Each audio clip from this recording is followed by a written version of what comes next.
Olá, boa noite. Você acabou de acompanhar a sessão de debates temáticos sobre a reforma da Previdência. A PEC principal da reforma e a PEC paralela foram aprovadas na Comissão de Constituição e Justiça na última quarta-feira e aguardam agora a votação em 2 turnos no plenário. Quem acompanhou o debate de hoje, que foi bem longo, começou quase às 3 horas da tarde e tem mais informações, é a repórter Isabela Dutra. Boa noite, Isabela. Boa noite, Eni. Boa noite a todos. Foram 6 debatedores convidados ao todo, 3 contra e 3 a favor da reforma da Previdência. Cada um falou por 15 minutos alternadamente. Em seguida, os senadores inscritos fizeram comentários a essas falas e também fizeram perguntas. Aí os debatedores voltaram para responder e em seguida tiveram 10 minutos cada um para suas considerações finais. Foi uma sessão bem longa, Eni, ela durou mais de 7 horas. O processo de envelhecimento da população brasileira é extremamente rápido e esse é um problema complicado. Apesar de a gente ser um país jovem ainda hoje, o Brasil hoje já gasta 14% do PIB com previdência e assistência social. Só para vocês terem uma ideia do que isso significa, o Brasil gasta 14% do PIB e tem 9,5% da sua população com 65 anos ou mais. O Brasil gasta 7% do PIB com educação e tem 25% da sua população com 15 anos ou menos. Isso significa o seguinte: per capita, o governo brasileiro gasta 6 vezes mais com aposentadoria e pensões do que com a educação das suas crianças e jovens. O que precisa ser reformado não está sendo reformado, que é a Previdência dos Estados, que é a Previdência dos municípios, que é a Previdência dos militares. E nós estamos reformando o que já foi reformado, o regime próprio do servidor público civil federal e o regime geral da Previdência Social. Nos últimos 20 anos, nós tivemos 7 emendas constitucionais que reformaram esses 2 sistemas. E nessa sessão temática de hoje já começou a contar o prazo para que o primeiro turno da reforma da Previdência seja votada no plenário. Serão 5 sessões para que o primeiro turno possa ser votado, não é isso, Isabela? Sim, essa sessão já valeu como uma sessão deliberativa ordinária. Então, ela contou, sim, o prazo, foi considerada como a primeira sessão de discussão da reforma da Previdência. E lembrando, então, que são necessárias 5 sessões de discussão para que a reforma possa ser votada em primeiro turno. Lembrando também, Eni, que as 2 PECs estão tramitando em paralelo. A PEC principal, a chamada PEC principal, que não deve ser modificada para que não precise voltar à Câmara dos Deputados, e a chamada PEC paralela, que é onde os senadores vão fazer todas as alterações que eles querem fazer e, em seguida, vai ser votada também. É isso aí, Eni. Muito obrigada, Isabela. E quem está aqui também do outro lado da tela é a repórter Soraya Mendanha. Enquanto a Isabela acompanhou a sessão de debates temáticos, a Soraya acompanhava a reunião de líderes e também a visita do indicado a vaga de Procurador-Geral da República. Ele visitou hoje a presidência do Senado e conversou com líderes partidários. Boa noite, Soraya. Como foi essa visita? Boa noite, Eni. Bom, é isso mesmo. O subprocurador Augusto Aras veio aqui no Senado a convite do presidente Davi Alcolumbre para conversar com os líderes partidários. A indicação dele ainda não chegou no plenário do Senado, mas a expectativa é que a sabatina aconteça até o final desse mês de setembro na Comissão de Constituição e Justiça. E os senadores Otto Alencar e Roberto Rocha comentaram essa visita do Aras aqui no Senado. Apesar de o presidente da República, e eu falo isso com muita independência, não ter seguido a lista tríplice, né, é uma atribuição do presidente escolher fora da lista. Já aconteceu isso no meu estado, agora aconteceu aqui no governo federal, mas o importante é que ele desempenhe um papel dentro da lei. A indicação do presidente não vai dar nenhuma conotação de que ele vai seguir aquilo que o presidente deseja, como todos fizeram isso. Uma conversa muito boa, ele demonstra muito preparo, conteúdo, conhecimento, e nós estamos conhecendo melhor o procurador Augusto Aras para poder, no momento oportuno, ele ser sabatinado na Comissão de Constituição e Justiça. Claro que o processado ainda vai chegar, hoje ou amanhã, será designado um relator na Comissão de Constituição e Justiça para o quanto antes a gente poder fazer a sabatina. Aqui eu me encontro à espera da sabatina e estarei sendo julgado pelo Senado Federal e, respeitosamente, não posso responder a perguntas que, como todos gostariam de responder, tendo em vista que somente ao Senado, na sabatina, caberão todas as respostas que os senhores pretendem. Vamos ver agora outros assuntos que também foram destaques aqui no Senado nesta terça-feira. Atenção integral aos alunos com transtornos de aprendizagem e mais transparência nos gastos públicos. Foram projetos aprovados pela Comissão de Assuntos Econômicos. A proposta prevê, por exemplo, o treinamento de professores para a identificação de estudantes que tenham transtornos de aprendizagem, como dislexia, déficit de atenção ou hiperatividade. O texto também prevê auxílio à família. A proposta foi apresentada pelo então senador Gerson Camata e tramitava há 11 anos no Congresso. O déficit de atenção virou uma coisa assim que parecia que o menino era esquizofrênico mesmo, que era doido.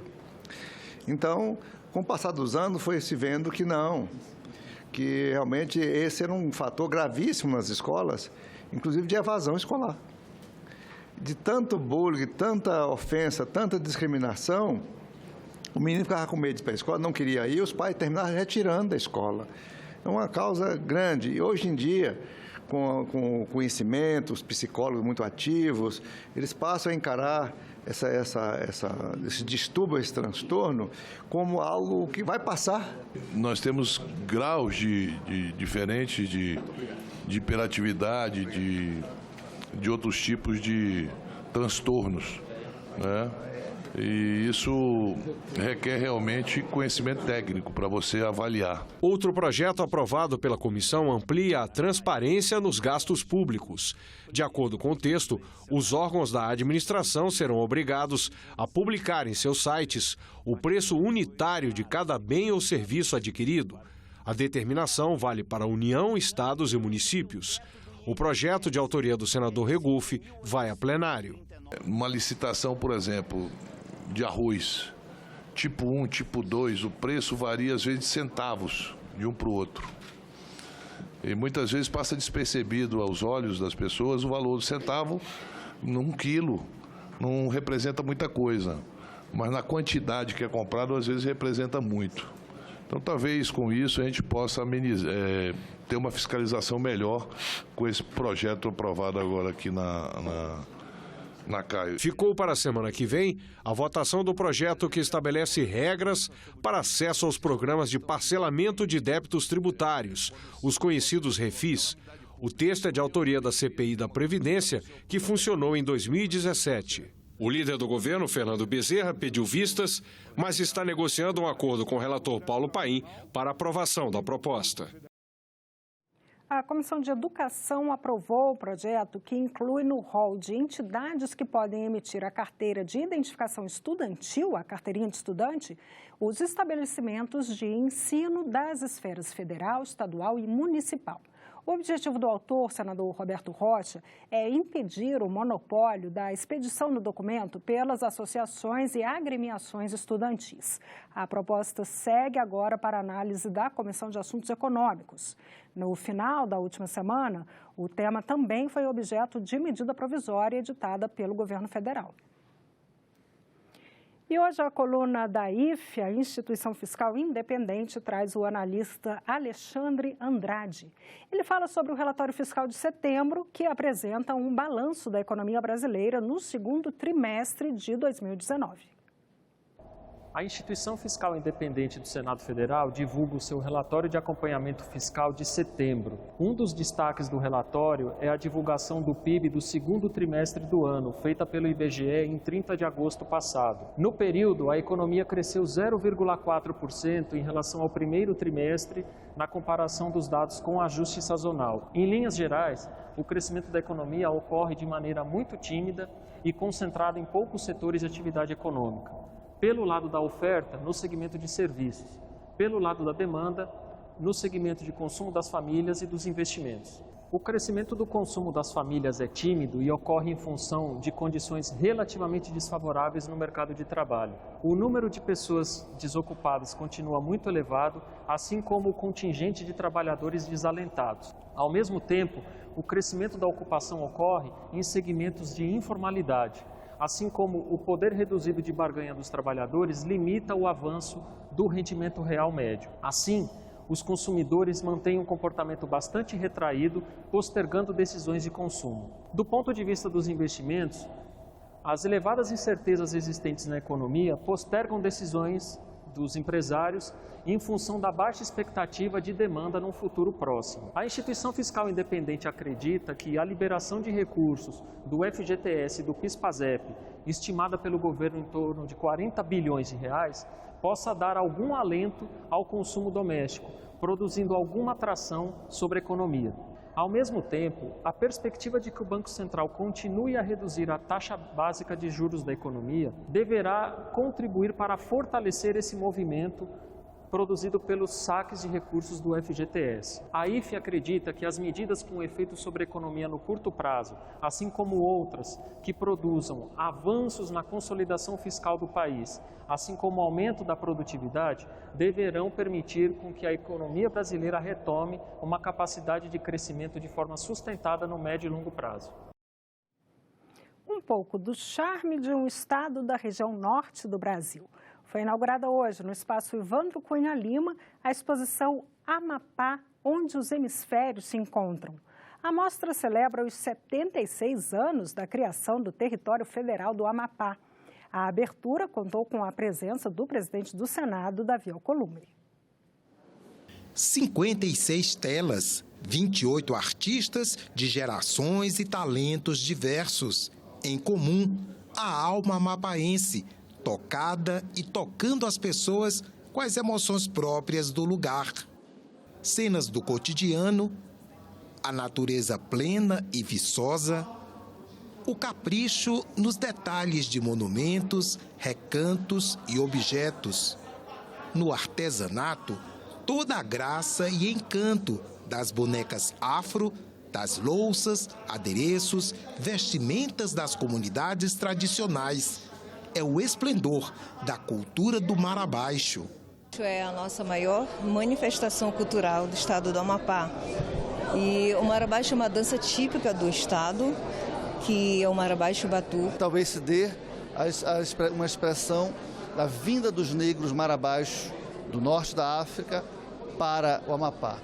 No Amapá, acorrentados, em danças e cânticos de movimentos circulares, eles socializavam as suas experiências do dia a dia através de válvulas poéticas, digamos assim, que são os ladrões de Mar Abaixo. Então isso se eternizou, isso ficou muito forte. Nós cultivamos essa ancestralidade. Trouxemos as louceiras do Maruanum, que são só as mulheres mesmo que fazem. Em nenhum momento o homem faz as louças, elas são feitas manualmente mesmo. Diversidade, mistura, partilha.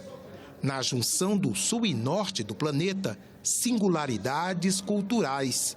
O Amapá leva a sério o ser brasileiro. Nós temos lá os negros vindos da África, nós temos os índios, nós temos caboclos ribeirinhos, nós temos os brancos, portugueses, judeus, árabes, uma mistura riquíssima que nos transformou num povo muito misturado, muito rico culturalmente e muito acolhedor. Nós temos lá, por exemplo, nossa formação societária desse período do território federal para cá, muitos nordestinos que foram para o Amapá para fazer a sua vida lá no melhor sentido. Então é um povo muito misturado que tem como uma das principais características a sua cultura e o seu acolhimento. E hoje tem estreia na TV Senado. O programa Em Discussão está de volta e traz os debates realizados nas audiências públicas e está chegando de cara nova, cenário e mudanças na identidade visual. Grandes especialistas do país a cada semana com um tema diferente. Na apresentação, Andréia Alves e Fábio Henrique Guimarães. Pois é, pessoal, eu e o Fábio estamos com essa novidade. O programa Em Discussão, que já está no ar há 9 anos, começa uma nova temporada com um formato diferente. Tudo para que você possa saber com mais profundidade o que acontece aqui no Senado Federal. E na estreia, vamos falar de um tema sensível, polêmico e que traz muita dor para pais e avós, mas, sobretudo, para crianças e adolescentes. Estamos falando da síndrome da alienação parental.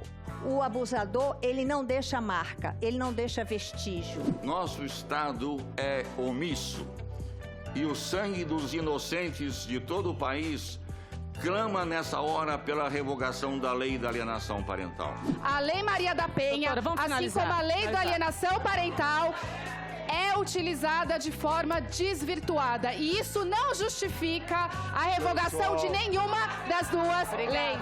Então, pessoal, é daqui a pouco, depois do jornal. É isso, não perca. O Novo em Discussão no ar.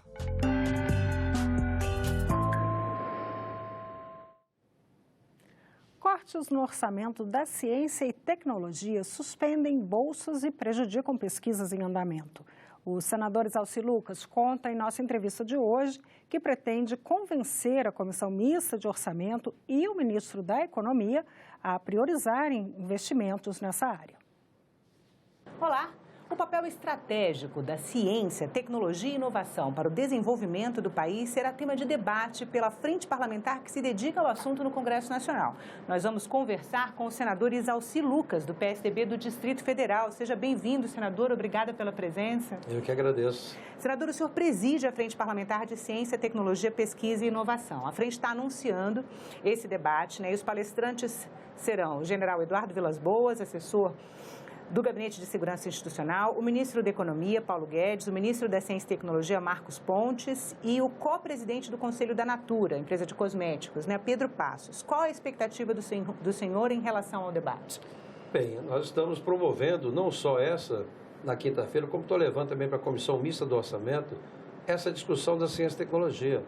O Brasil não está avançando, e pelo contrário, né, está recuando. Nós temos diversos países desenvolvidos que estavam bem atrás da gente, hoje está disparado na frente. Por quê? Porque investir em pesquisa, em ciência, tecnologia e educação. Então, o nosso orçamento é péssimo, está pior do que há 15 anos atrás, apesar do número de pesquisadores ter aumentado. O senhor está falando de uma forma geral do orçamento ou o senhor está falando do orçamento para ciência, tecnologia e inovação? De uma forma geral, mas principalmente na área de ciência, tecnologia e inovação. O orçamento da ciência tem caído a cada ano e ainda sofrido a questão do contingenciamento. A pesquisa não para esperar. Você tem que ter regularidade. Muitas vezes a gente brigava muito para manter o recurso regular, mas hoje não. Hoje nós estamos aí sofrendo sérias consequências dos cortes. Está aí a bolsa do CNPq, né, da CAPES, né, o Instituto de Pesquisas. A CAPES anunciou o corte de mais 5 mil bolsas de pós-graduação, totalizando este ano 12 mil cortes. Né? E sem considerar o orçamento para o ano que vem, que é impossível você tocar, né, os programas com corte no orçamento. Então, é uma discussão que nós estamos fazendo. Estou fazendo inicialmente pela frente para tentar sensibilizar quem comanda o país, que é o Ministério da Economia. O Ministério da Economia precisa entender que o Brasil só vai avançar, só vai aumentar a receita, só vai ter desenvolvimento se investir em qualidade da educação, em pesquisa, ciência e tecnologia.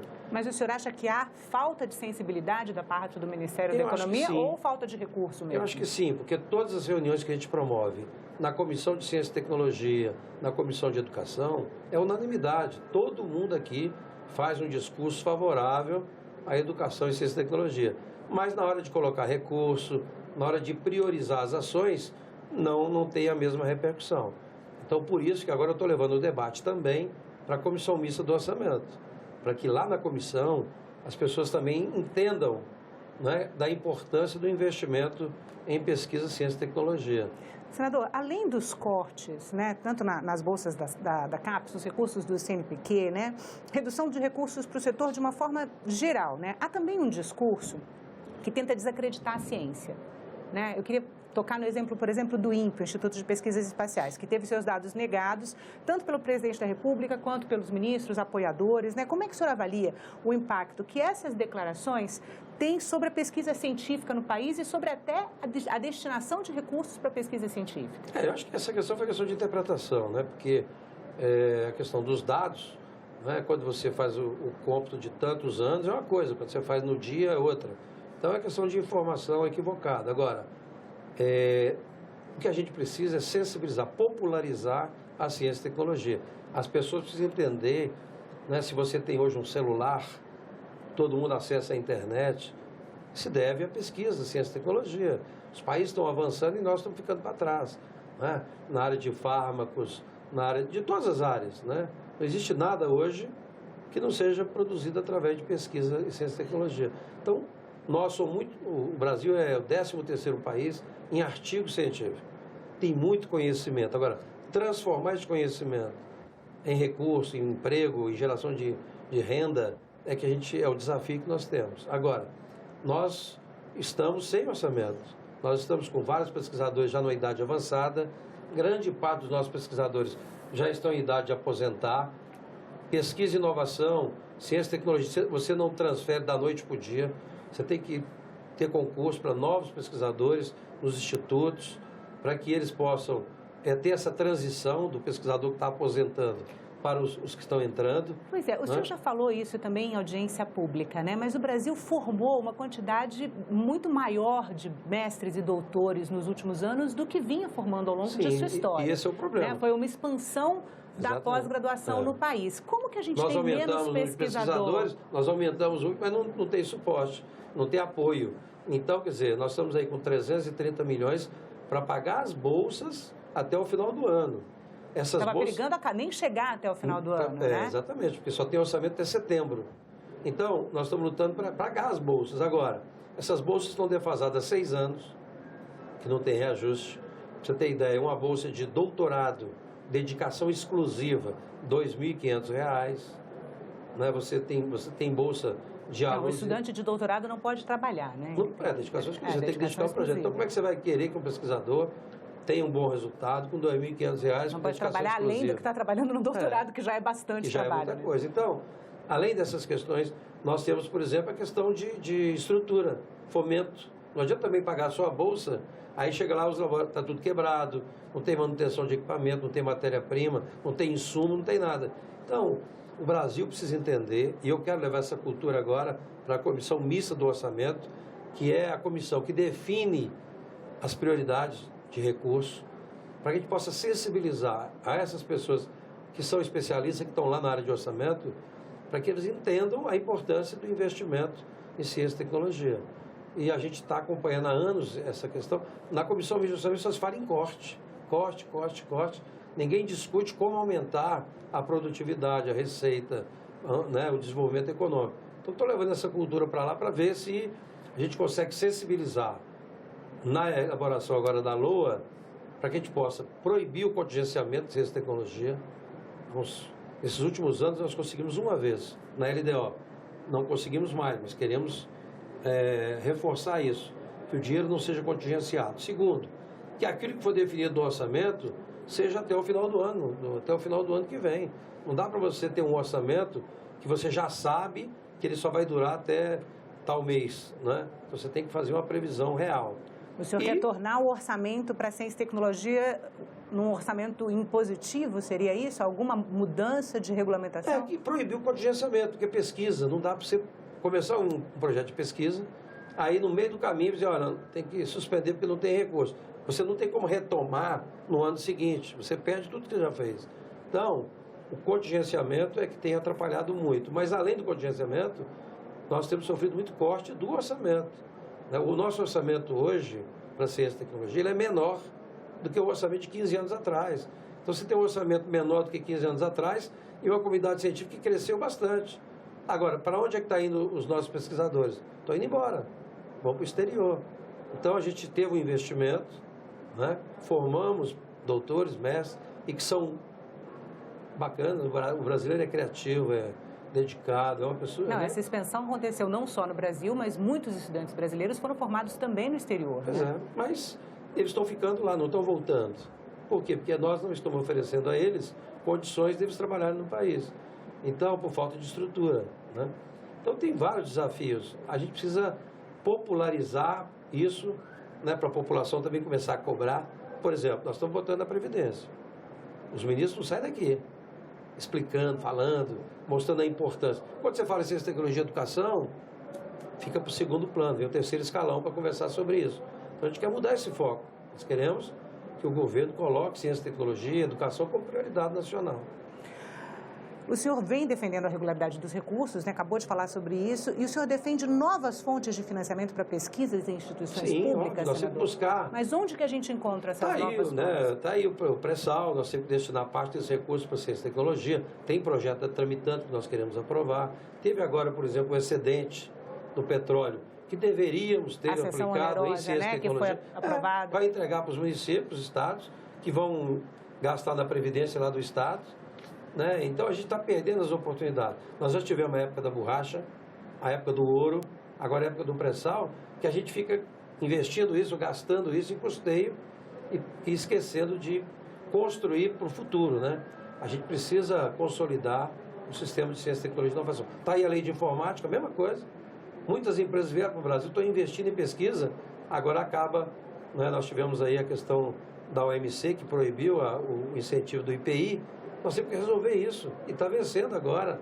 Então, a gente tem que priorizar a ciência e tecnologia. Se deixar para terceiro plano, como está acontecendo, o Brasil não vai avançar. Senador, muito obrigada pela entrevista. E nós ficamos por aqui. Você pode rever as reportagens dessa edição na nossa página na internet, senado.leg.br/tv. Muito obrigada pela companhia. Continue sintonizado aqui na TV Senado.